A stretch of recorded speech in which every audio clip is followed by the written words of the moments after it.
Sorry, accidentally dropped your laptop in the pool. Her voice was dripping with fake sweetness, every syllable a dagger.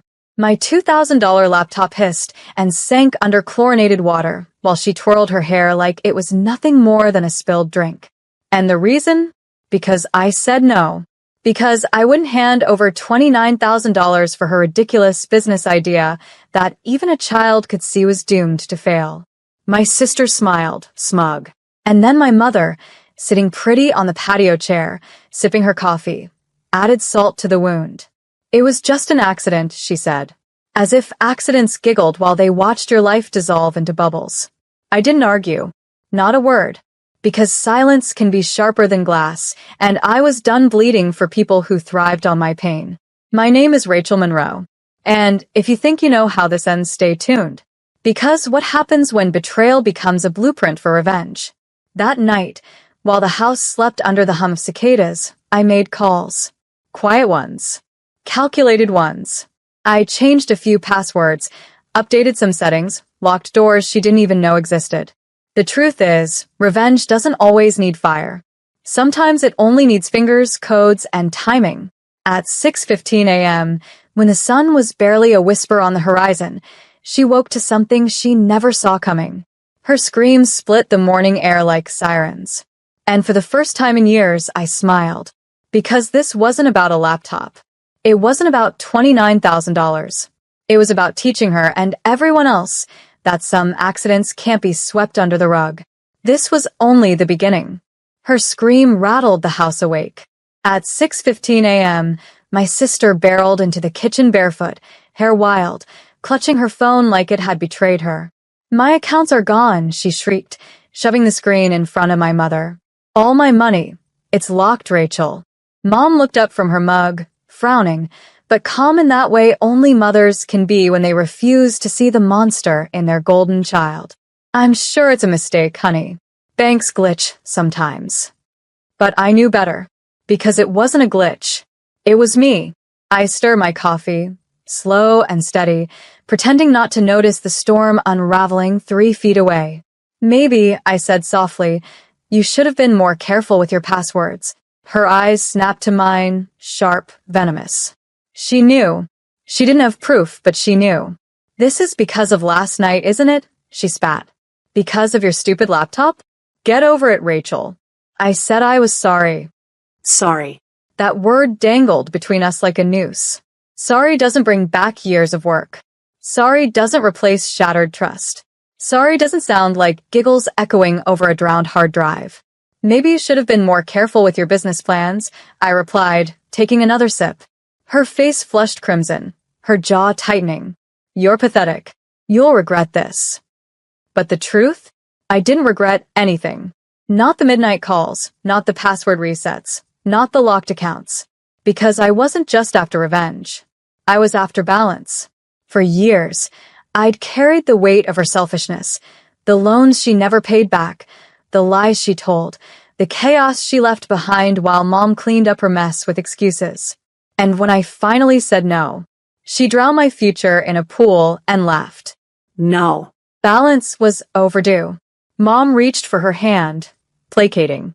We'll figure it out, sweetheart. But my sister yanked her arm away, still glaring at me. This isn't over, she hissed, storming down the hall, slamming her bedroom door so hard the walls shook. I didn't flinch, because I already knew. This was just the first domino. By the time she realized how deep my revenge ran, she wouldn't just lose her money. She'd lose something far more precious. And she'd never see it coming. The slam of her door echoed long after she disappeared down the hall. I sat there in the kitchen, coffee still warm in my hands, listening to the house hum with tension. Mom finally sighed, her voice weary. Rachel, you shouldn't provoke her. She's under a lot of stress right now. I laughed. A sharp, bitter sound that didn't belong in that kitchen. Stress? You mean the stress of destroying my laptop because I wouldn't hand her $29,000? Or the stress of coasting through life while you call her every mistake an accident? Mom's lips pressed tight. She didn't argue, but she didn't defend me either. She never did. That silence was its own betrayal. I carried my mug to the sink, setting it down with care. You don't get it, Mom, I said quietly. This isn't stress. This is entitlement. And it's time she finally pays. Upstairs, I heard drawers slamming, frantic pacing, the rustle of papers. She was discovering more missing pieces. Because money wasn't the only thing I touched. Her emails, her client lists, her carefully rehearsed pitch decks. Gone. Locked. Redirected. The business idea she wanted $29,000 for? I'd seen it. It wasn't innovative, it wasn't clever, it was stolen. Word for word, from a site she thought no one else had read. And now, the receipts lived safely in my inbox. When her footsteps thundered down the stairs, I was ready. She burst into the living room, face flushed, phone in hand. Rachel, give it back, she shouted, voice raw. You hacked me. I know you did. I met her fury with calm. Prove it. Her jaw clenched so tight, I thought she might crack a tooth. This is war, she whispered, and you don't stand a chance. But that was the beauty of it, because unlike her, I didn't fight with tantrums. I fought with precision. She stormed out of the room, muttering threats under her breath, while Mom sat frozen on the couch, staring at me like I was a stranger. Rachel, she said softly, what are you doing? I turned toward her, a small smile tugging at my lips. Cleaning up a mess you never could. And in that moment I realized my sister wasn't the only one who would pay. The house was no longer a home. It was a battlefield. Every glance became a weapon. Every word a landmine. By noon, my sister's footsteps stormed through every hallway. She called her bank twice, slammed her phone down, cursed under her breath when she thought Mom wasn't listening. I didn't lift a finger to help. Finally, she cornered me in the kitchen, eyes blazing. What do you want, Rachel? An apology? Fine, I'm sorry, okay? But give me my accounts back. Her voice cracked on the last word. Desperation always did peel the mask away. I set my book down, looking her square in the eye. You want your accounts? Then you admit to Mom what you did. Her lips parted, fury trembling through every inch of her face. You're insane, she hissed. But it wasn't insanity. It was justice. Because for once, the lies weren't enough to save her. Mom appeared in the doorway, worry written across her face. Girls, please, can't we just move past this? I turned to her, my chest burning. Past this? Mom, she ruined my work. She laughed while she drowned years of my life in that pool. And you called it an accident. Mom's gaze dropped, shame flickering but never landing. Families forgive, she whispered. No, I shot back. Families protect. And you never protected me. The silence cracked something between us. For the first time, I saw it. The favoritism, the excuses, the way every storm my sister caused was brushed off as rain. My sister seized the moment, clutching Mom's arm. See? She's crazy. She's always been jealous of me. Jealous. That word stung more than I expected. Not because it was true, but because it was the weapon she always used. And Mom always believed it. But this time, I wasn't the weak one in the room. I smiled, slow and deliberate. Jealous? You'll find out soon enough I don't need to envy you. Not when everything you value is already slipping through your fingers. Her eyes narrowed. What did you do? I stood, brushing past her, letting my shoulder catch hers. You'll see. Because by 5 p.m., when her investors checked their inboxes, they'd find every stolen word she ever pitched, exposed, time-stamped, undeniable. And my sister's empire would crumble before it was ever built. By 5 p.m., the first domino fell. I was in my room when the shouting started. My sister's voice pierced the walls, high-pitched, frantic, shaking with a rage she couldn't control. No, that's not true. I didn't steal anything. The sound of her bedroom door slamming followed, then the thud of footsteps pacing. A phone call, loud, desperate, echoed down the hall. Curious, I drifted closer, standing just beyond the cracked door. Her voice was trembling now, stripped bare. Please, you don't understand. That deck was mine, I swear it. I didn't copy anyone. Silence. Then a muffled sob. Another slam. I smiled, because I knew exactly what they had said. The emails I sent, screenshots, timestamps, links, were undeniable. Every original idea she pitched had been lifted, word for word. And now, her so-called investors had proof she was nothing but a fraud. Dinner that night was silent. Mom pushed food around her plate, eyes darting between us, trying to patch holes in a sinking ship. My sister wouldn't even look at me. Her fork scraped hard against the porcelain as she stabbed at her meal like it had betrayed her too. Finally, she snapped. "You think this is funny, Rachel?" Her voice cracked with venom. "You've ruined me." I set my fork down carefully, meeting her gaze. No, I said. "You ruined yourself when you destroyed my laptop. Actions have consequences." Her chair screeched as she shoved it back. "You're jealous. That's all this is. You can't stand that I'm better than you." Better. The word hung heavy in the air, bitter and hollow. Mom's voice broke in, trembling. Please stop this. "Both of you. We're family." But my sister cut her off, standing tall despite the tears streaking her face. No. "Rachel made this war. And if she thinks she's won, she's wrong." I leaned back, calm as ice. "You lost before it even started." Her hands clenched at her sides, shaking. "You'll regret this," she whispered. "I'll make sure of it." The words were meant to scare me, but instead, they lit a fire. Because if she wanted war, she had no idea how prepared I was. And when her phone buzzed again, another rejection email, another investor pulling out, she screamed so loud the glass on the table rattled. That was the sound of her empire collapsing. And I wasn't done yet. The house didn't sleep that night. Doors slammed. Phone calls whispered through walls. My sister's voice, sharp and frantic, bounced down the hallway in waves. She was scrambling, trying to salvage what was already dust. But humiliation doesn't wash out easy. It clings. And by morning, her name was on group chats and forums she didn't even know existed. Screenshots travel fast when betrayal is involved. At breakfast, she marched into the kitchen with fire in her eyes. "You think you're clever, Rachel?" she snapped. "You think you can ruin me and just sit there eating toast like nothing happened?" I didn't flinch. Worked so far. Her jaw tightened. "You're pathetic. All brains, no backbone. You wouldn't survive a day without me." I set my mug down slow, deliberate. "Funny," I said. "That's exactly what you're about to find out."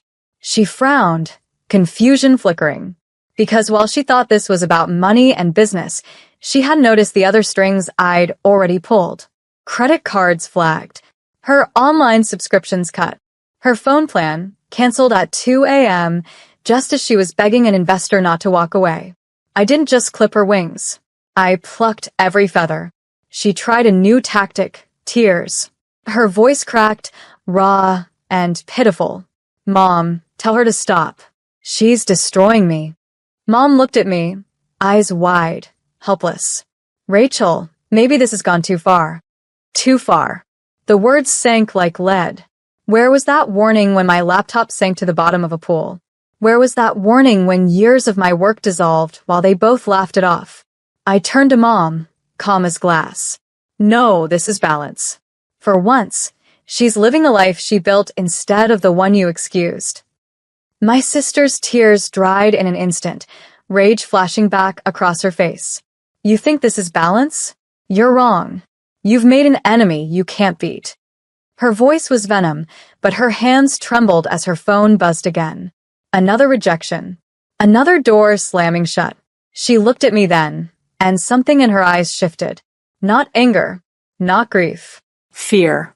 Because she finally understood. I wasn't just dismantling her life. I was dismantling the pedestal she'd lived on all these years. And she was falling fast. By evening, the storm hit full force. My sister's phone was practically welded to her hand, red-eyed, pacing, begging anyone who would listen to believe her version of the truth. But people don't invest in the desperate. And desperation was dripping off her like sweat. She burst into my room without knocking, face pale and wild. "You don't get it, Rachel," she shouted. "If I go down, you go with me. I'll tell everyone you hacked me, that you're unstable, that you're dangerous." Her voice cracked, but her fury burned. She wanted to scare me. She wanted me to fold. Instead, I leaned back against my desk, calm. "Go ahead. Tell them. And when they ask for proof, what will you show them? Because I've got all the receipts, every stolen word, every plagiarized pitch. You'll only bury yourself deeper." Her face drained of color. For the first time, she had no comeback.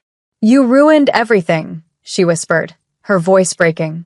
"Do you know what it's like to wake up and have nothing left?" Yes. I did.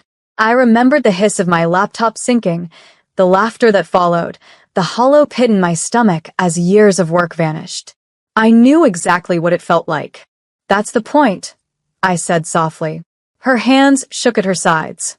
She looked like a cornered animal, and for a second I wondered if she might actually strike me. But instead, she spun and stormed down the hall, slamming her door so hard the frame rattled. Mom appeared minutes later, eyes heavy with something between sorrow and disappointment. "Rachel," she whispered, "this isn't who you are. Revenge doesn't heal." I met her gaze, steady. No, Mom. Revenge doesn't heal, but it does remind people that pain has a price. She looked away, unable to argue, because deep down she knew the pedestal she built for my sister was already crumbling. And maybe, for the first time, she was seeing the truth. That night, as the house grew quiet, I heard a sound that was new. Not shouting, not laughter, not excuses. Crying. My sister's sobs leaking through thin walls, breaking in the silence she could no longer drown out. I closed my eyes, and for the first time in years, I felt peace. But the game wasn't finished. Because tomorrow morning, she'd wake up to the final move. The one that would take everything she had left. The sun rose quiet, pale light spilling across the kitchen floor. I sat at the table, coffee warm in my hands, waiting. At 6:15 a.m., her scream shattered the silence, again. But this time, it wasn't about locked accounts or angry investors. This was deeper. Final. She stumbled into the kitchen, phone clutched in her trembling hand, tears streaking her face. They froze everything," she sobbed. "My credit cards, my accounts, my reputation gone. I can't even log in to apply for new jobs. Rachel, I'm finished." Her voice broke into raw, desperate gasps. And for once, she didn't look like the golden child. She didn't look like the sister Mom always protected. She looked small, powerless. Human. Mom hovered behind her, eyes wide, wringing her hands. "Rachel, please. Help her. You can fix this." I met Mom's gaze, steady as stone. "No," I said quietly. "This isn't mine to fix. It's hers to face." My sister collapsed into a chair, burying her face in her hands. For the first time, the arrogance was gone. No smug smile. No defiance. Just silence, broken by sobs. And I realized then, revenge isn't loud. It doesn't always come with fire and fury. Sometimes it's quiet. It's the weight of truth pressing down until the lies finally crack. I leaned forward, my voice calm, final. "You called my loss an accident. You laughed when my work drowned. But what you lost, that was no accident. That was justice." She lifted her head, eyes red, lips trembling. "You hate me," she whispered. I shook my head. No. "I just stopped letting you win." The house fell silent again. No shouting. No excuses. No golden pedestal left to stand on. And for the first time in years, I didn't feel invisible. I felt free. Later that morning, I walked past her room. The door was open. Her desk was bare. The piles of plans and projects were gone, shredded and scattered in the trash. She wasn't on the phone anymore. She wasn't plotting her next move. She was just sitting there, still, broken, facing the one thing she had always run from, herself. And that was the sweetest revenge of all.